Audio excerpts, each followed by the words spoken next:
Hi, this is Chris with Nightfall Audiobooks, and I have for you something a bit different today. Thrift Store Horror is my collaborator on the channel. I use them for resources on what to read next and how to get books that I'm missing. And in some cases, I'm tracking down the wrong book entirely because it's the UK release and I already have the United States release. Anyway, recommendation was 13 Tales of Horror by 13 Masters of Horror. This is a compilation novel. It's all short stories. I have not read this before, but it came highly recommended by Thrift Store Horror. So we have stories by R.L. Stine, Caroline B. Cooney, Christopher Pike, D.E. Atkins, A. Bates, J. Bennett, Carol Ellis, Diane Ho, Lael Littke, Sinclair Smith, J.B. Stamper, Ellen Emerson White, and Patricia Windsor. Half of these authors have worked with Scholastic and Point Horror in the past. This should be pretty fun. And we all know about R.L. Stine and Christopher Pike, right? Believe it or not, I haven't really read any Diane Ho, or Sinclair Smith, or Caroline B. Cooney, but I do have a Cooney novel in the works, so stay tuned for that. I will be reading one story from this compilation and then publishing that as its own episode. I'm going to use this book like glue. If there's any holes or gaps or weirdness going on in my schedule, I'll be using one of these stories to fill that void. Just something fun to do. So let's begin. If you would like to get in touch with me, you can write me an email, nightfallaudiobooks@gmail.com. I am also on YouTube at Nightfall Audiobooks. Feel free to like, comment, and subscribe. Hit the join button to show your support. I also have a Patreon page, patreon.com/nightfallaudiobooks. So tell your friends, tell your mom, tell whoever you think would like to listen to me narrate them a story. Thank you very much for listening, and let's begin. Welcome to a Nightfall Audiobooks production of Deathflash by A. Bates. It couldn't get you in the light. It couldn't get you if you held completely still. It couldn't get you if you were totally covered up, including your head. Marissa pulled a sheet over her head. I don't think it will work this time, she thought. She remembered the absolute, overwhelming terror she'd felt as a child, waking suddenly from a bad dream, a terror so raw and immediate it could only be caused by something waiting in the darkness. Waiting for her. If she moved, it would get her. If she didn't move, she couldn't cover her head, and it would get her anyway.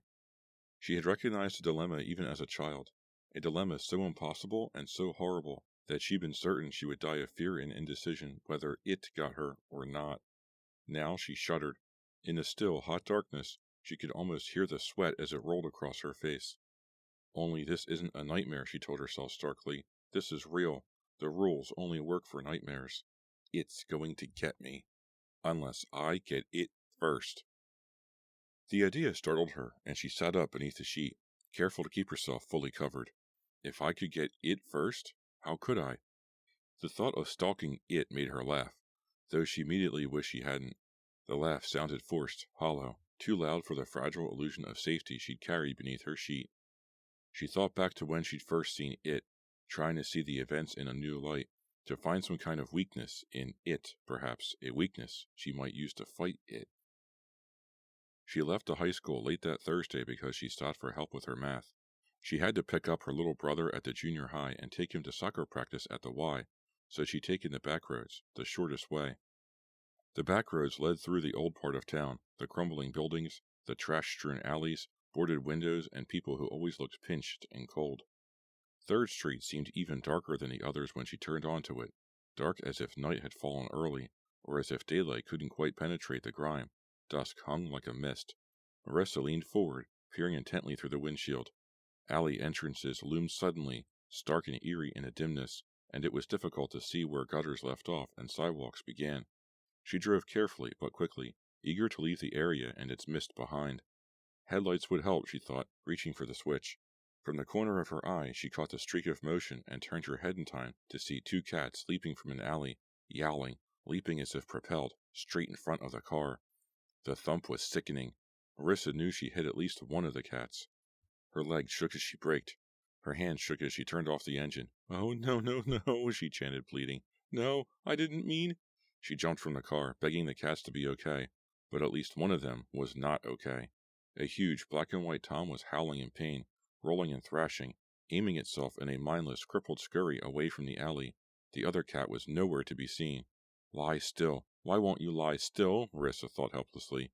She glanced unwillingly at the alley, almost expecting something to emerge, something the cat seemed determined to get away from, as it thrashed toward a dark doorway. Sobbing quietly, she started to follow. A vet, she thought. If he'll hold still, I can catch him, take him to a vet. And then it came, slipping silently from the alley behind the cat. A small it, shadowy and vague, thin and gray, but with a pale face that was avid with hunger and intent on the cat. Its intention was clear. On all fours, it stalked the cat, creeping, focused. Its intensity that of a cat itself, stalking a prey of its own. Horrified, Marissa looked for something, a stick or rock, thinking vaguely of defense for herself or the cat or both, knowing even as she grubbed through the piles of trash that the shadowy it would not be stopped by one person, with or without a stick or rock. She knelt, scrabbling through newspaper, grimy rags, rotten bits of filth, her mouth dry and her hands shaking as she hurried, needing a weapon even if it was useless. She glanced up. It had almost reached the cat, its concentration so intense that it had not even noticed her. Then she heard it hiss. It was a hiss of glee, of anticipation, and it iced her blood. Her heart beat frantically, trying to force the cold fluid through her veins. She wanted to shout, "No, I hurt him, and I will save him. I will take him to a vet, and he will live." But the fear it cast with its hiss had chilled her speech, had frozen her tongue and her words. It was the same fear she'd felt alone in the dark when she was a child. She felt not only chilled, but marked somehow, as if the ice inside made her more transparent, more shadowy, and more vague like it was. Dumbly she watched. They were in profile to her, the dying cat and it. The cat spasmed, and its face glowed in anticipation. Marissa could have sworn it was humming to the animal in a crooning hiss, a kind of grotesque lullaby, and she felt clogged, choking with horror, with the cat's pain that she had caused, with the shifting, shadowy itness. It waited motionless.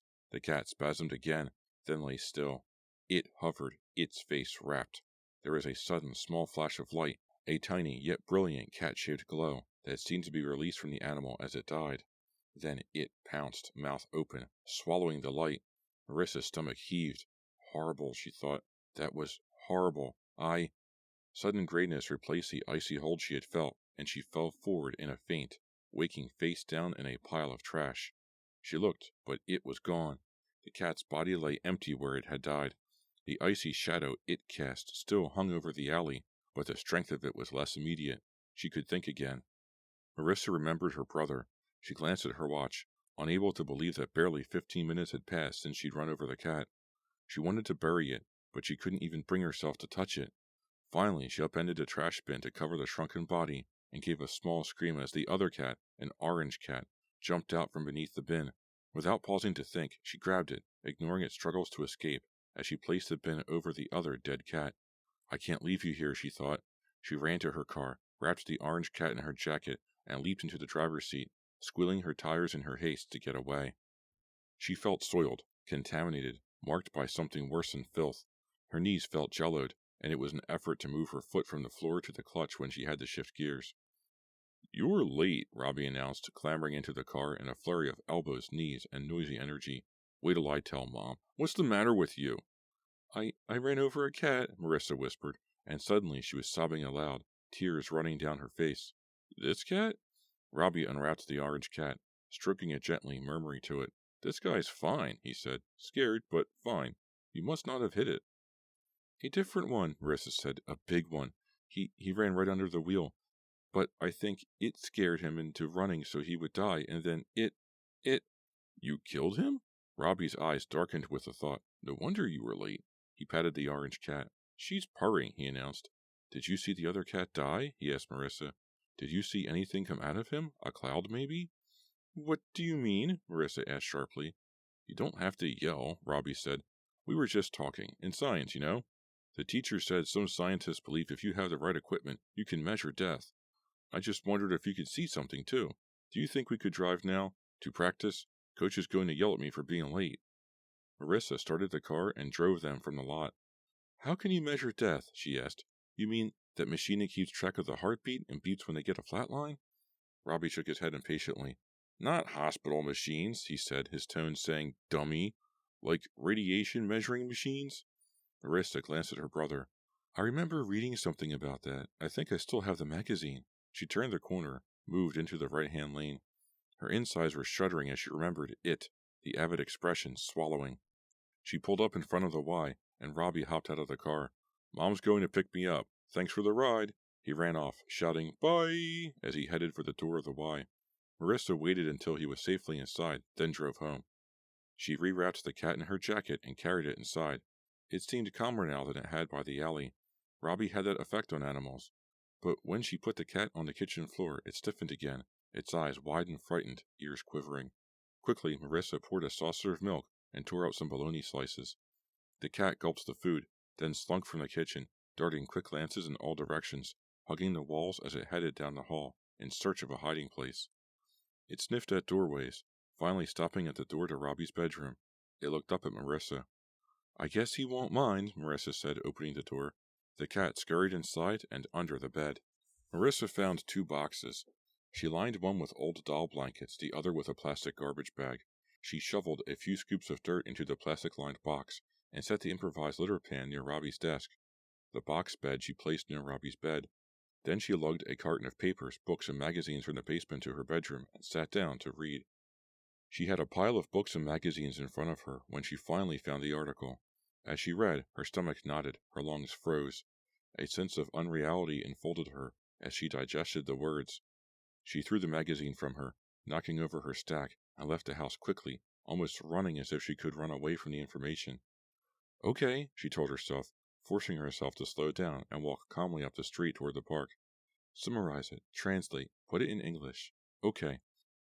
Things that are alive send out currents, like electricity or radiation. With little things like turtles or mice there isn't much, say, a current or 2, but it's constant. Everything that's alive is always sending it out. There are machines that can measure it. The bigger the animal, the stronger the current. Like, say, 5 for rabbits, cats, small dogs, 7 for bigger animals like deer. Only it's not just size, it's intelligence and power too. The smarter the animal, the stronger the current. So people have the strongest current. At death, the body lets go of all the stored up electricity at once, and there's a flash, maybe 100 to 1,000 times stronger than the constant current. It's called a death flash. That's why Robbie wondered if I'd seen a cloud or something. He wondered if it was strong enough to see, but the article said it was invisible. They've learned to measure it, but it can't be seen. But I saw it, she thought, walking faster, walking home again. And that thing, it swallowed the flash. She shuddered. It wasn't like an animal killing for food, she thought. It didn't even kill the cat, but it was horrible. It was worse, even worse than if it had done the killing. I can't think of words bad enough to describe what it did. It wasn't torture. It wasn't murder. It was worse. It was worse because the flash of life was meant to escape. Even murderers don't swallow the life out of their victims. What I saw, what it did, was worse. Worse than the most horrible evil I could ever imagine. At home, with dinner on the table, her parents brightly discussed the events of their day, the lights shining, TV news in the background, coffee gurgling. Everything was so normal, Marissa could only laugh at herself. My imagination clicked into overtime, she thought, that's all. Still, she didn't taste the food she ate, and she felt cold all evening, a deep cold that no blanket could reach. At night in her bed, she shivered. She got all the extra blankets and the sleeping bags, and put them on her bed, and still she shivered. The cold was too deep. When she saw it again, it was much bigger. She never drove by the alley, going blocks out of her way to pick up Robbie, but she saw it anyway. She stopped at a red light, and it walked in front of her, full of glowing, recognizable shapes. She slipped down behind the wheel, but it was too late. She'd been staring at it, horrified by what she could see inside of it. Somehow, it felt the intensity of her gaze. Slowly, it turned, and returned her stare, smiling, its teeth gleaming dully in its avid, shadowed face. She couldn't move, not even to roll up her window or lock the doors. If it had wanted to, it could have climbed right up beside her. Did it whisper, soon? Or was it the wind? No, she thought. It didn't whisper. It hissed. It walked on, across the street, up the curb, across the sidewalk, fading into the crowd. Why aren't people screaming, Marissa wondered. Why aren't they running from it? Can't they see what it is? Don't they see what's inside of it? I can't be the only one who can see inside it. She jumped in shock when the car behind her honked. The light was green. She drove, somehow ending up at home where she sat in her car with her head resting on the steering wheel, telling herself she'd only imagined the shapes she'd seen inside its vagueness, only imagined the glowing energy of its victims imprisoned inside of it. The cat, she said aloud. I did not see a cat inside of it. I did not see birds or dogs or the snake or the raccoon. Most of all, I did not see a person. No, I did not see a person, and I did not see a hand. A human hand, twisted in frantic play. No. It's so gross, Robbie said. If it's gross, maybe you should wait until after dinner to mention it, their mother suggested. Jeff's dad, Robbie went on, looking awed at his own news. He works at his plant, see? Works the night shift. So last night he was working and suddenly all the lights went out. This crane slipped in the dark, and there was this pile of lumber all stacked up. The crane hit the lumber, and the whole stack fell on his dad and another guy. Jeff's dad is going to be okay, but the other guy died. He got mashed flat. I just read about that in the paper, their mother said, flipping back through the pages. I didn't know it was your friend's father. He's not really a friend, Robbie said, shrugging. He's just this kid at school. Marissa watched as he casually dropped a lump of meatloaf into his lap. For the cat, she thought.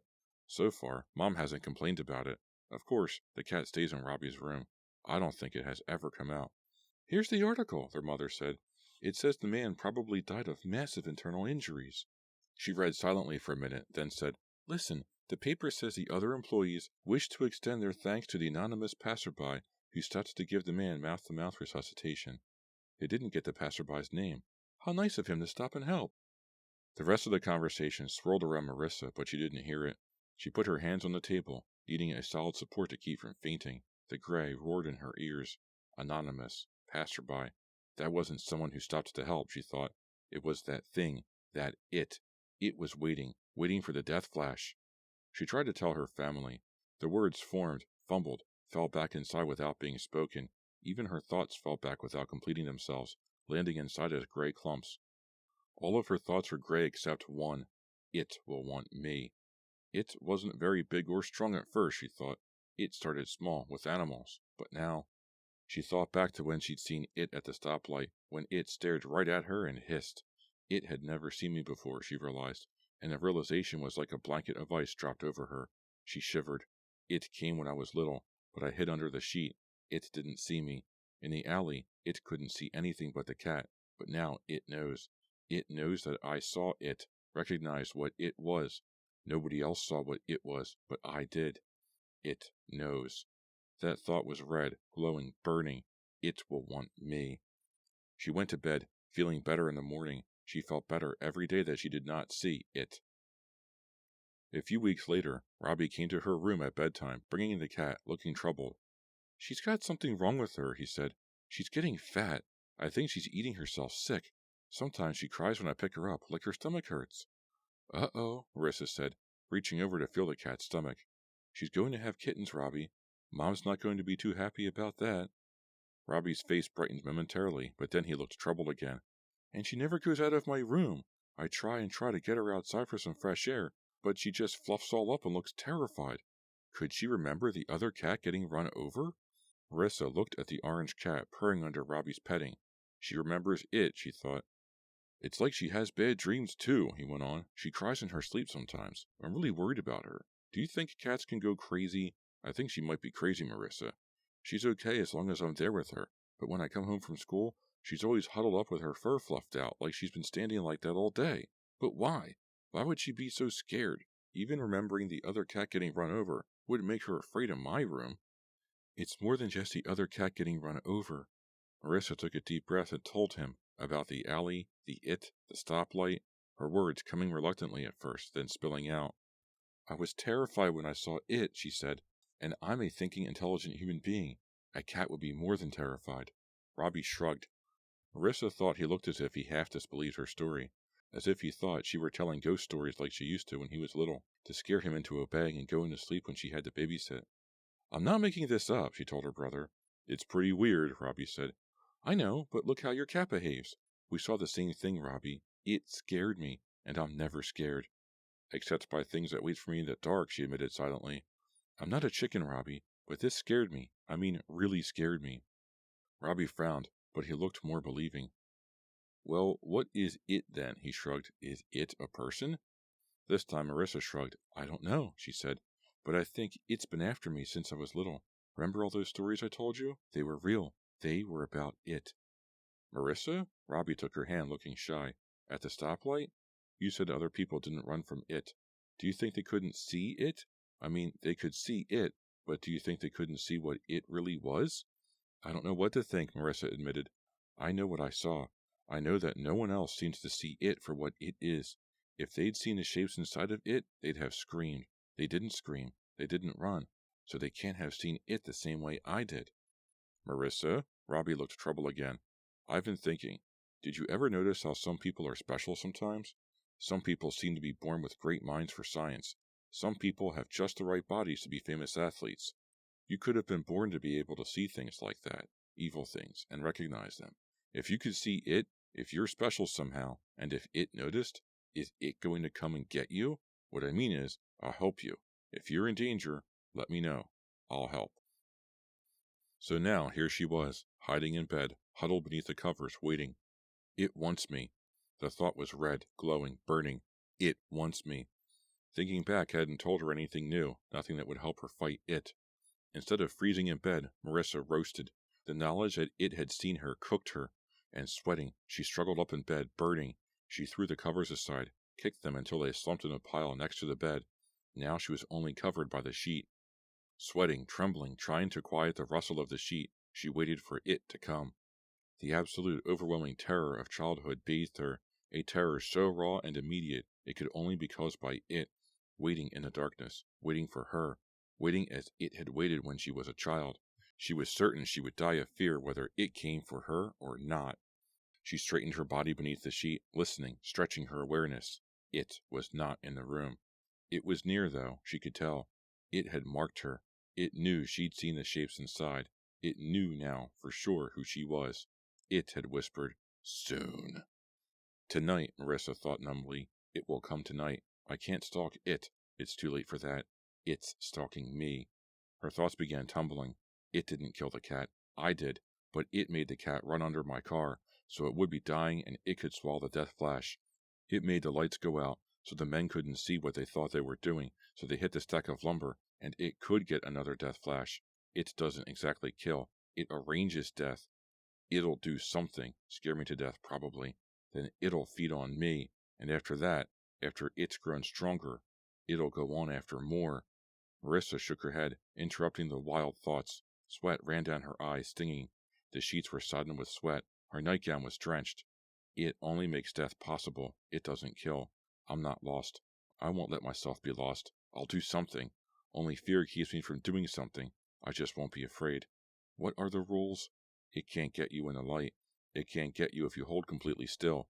It can't get you if you are totally covered up, including your head. A sudden calm stole over her. Maybe I can beat it. She peeked out from under the sheet. Then she reached out and snapped on the lamp on her nightstand. She stepped across the pile of blankets and turned on her overhead light. It can't get you in the light. The rules, they had worked before. It didn't get me before. It's true that it was weaker then, but so was I. I'm not a child anymore. I am stronger now, too. The rules might still be enough. She surveyed her room, her eyes resting on her desk, her teddy bear, the posters, the wooden shelf that ran across the end of her room in front of the window. Her plants sat in pots on the shelf, their leaves trailing and tangling in a pleasing mass of greens. Near the orange pot, a flashlight. Marissa grabbed it. I can at least try to beat it. Maybe if I shine the light at it, maybe the wrong kind of light will hurt it. She stretched her awareness, sensing it. It was nearer. It was very near. It was inside the house. Marissa grabbed her damp sheet from her bed. She draped it over her head. Now I'm completely covered up, she thought, and it's light. I'm in the light. I have a light ready. I will hold completely still. Then it can't get me. She heard the door open, and she held her breath. Marissa? It was Robbie. There's really something wrong with this cat. Marissa yanked the sheet down and screamed, Robbie, get in here. Get under the covers. It's coming. She had time to register Robbie's face as it whitened, and his eyes grew huge. He dove under the sheet with the cat, and she yanked it up over both of their heads. Don't move, she hissed. Don't say a word. It came. She could feel it in the room, standing over them. Suddenly, the lights snapped off.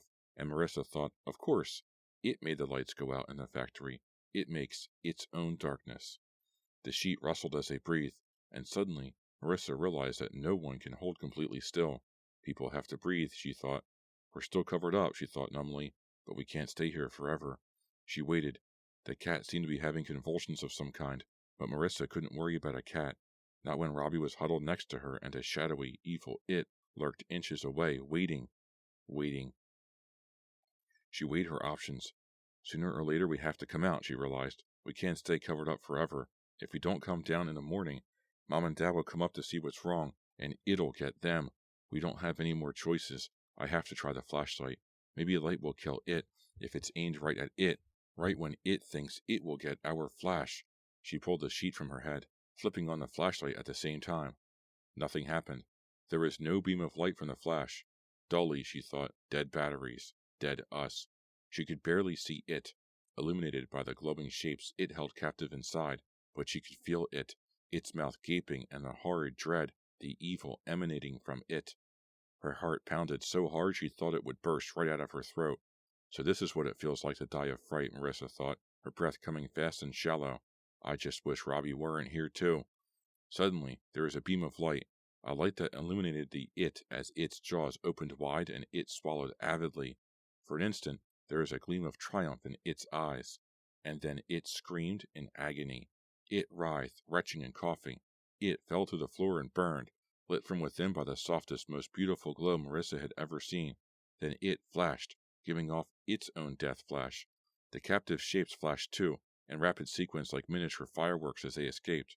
Then it withered to ashes on the floor of her bedroom, ashes that glowed softly, then faded. What happened? Robbie whispered. I didn't see. He didn't see, Marissa thought. He didn't see any of it. Our cat, she said, looking down at the glowing animal and the tiny, shining forms that struggled to find their mother's soft belly. She had babies. She gave birth. Life. Marissa sighed happily, joyful tears stinging her eyes. Life has its own flash, and I guess it's stronger than evil, stronger than death. It tried to eat a life flash, Robbie, but life ate it instead. Mom's going to have to let us keep these kittens, all of them. We'll give them names like Sunshine and Sparkle and... She smiled, reaching out to turn on the light of her nightstand. This has been a Nightfall Audiobooks production of Deathflash by A. Bates. Hi, this is Chris with Nightfall Audiobooks, and thank you very much for joining me for my production of Deathflash by A. Bates. I haven't read anything by A. Bates before, so this was kind of fun. This reminded me a lot of Michael Crichton. If you're not familiar with Michael Crichton, shame on you because he wrote the first Jurassic Park novel and the Lost World Jurassic Park, The Terminal Man, and a bunch of other stuff. Michael Crichton is a science fiction legend. But what he would do is read science articles about real science and then create a story behind it. Like with Jurassic Park, he read about genetic cloning and he thought, what if this goes awry? What if a guy with lots of money decides to recreate dinosaurs? What would happen? This kind of feels like the same idea. This feels like A. Bates read an article about a death flash and he decided to write a horror story about it. And maybe the story is something, the it, can consume the death flash and use it as food. And it makes a lot of sense with the anonymous passerby that comes by and tries to save someone, but the person dies anyway. That's really creepy. We have all seen stories about people that have freak accidents and things, and an anonymous person tries to come by and save them, but they die anyway. Well, what if it's really a monster instead, trying to eat your death flash? That's terrifying. I don't know why the creature was stalking Marissa from the point when she was very, very small. Maybe her death flash would have been too small to consume, and as she got older, it was going to be bigger. So he was kind of like waiting her for to get to be just right, like a tomato. You know, don't want to eat a tomato that's too small. You want to eat a nice, big, juicy, ripe tomato. Maybe that was the idea behind the creature waiting for Marissa to get older. I don't know. This was a lot of fun, though. I recommend A. Bates, and I want to read more of her work. So what do I read next? I don't know. Send me an email, nightfallaudiobooks@gmail.com. I'm also at home right here on YouTube, at Nightfall Audiobooks. Feel free to like, comment, and subscribe, and hit the join button to show your support. Any help is greatly appreciated. I really do mean that. I also have a Patreon page, patreon.com/nightfallaudiobooks. So tell your friends, tell your mom, tell whoever you think would like to listen to me tell them tales of horror. Thank you very much for listening, and I will see you next time.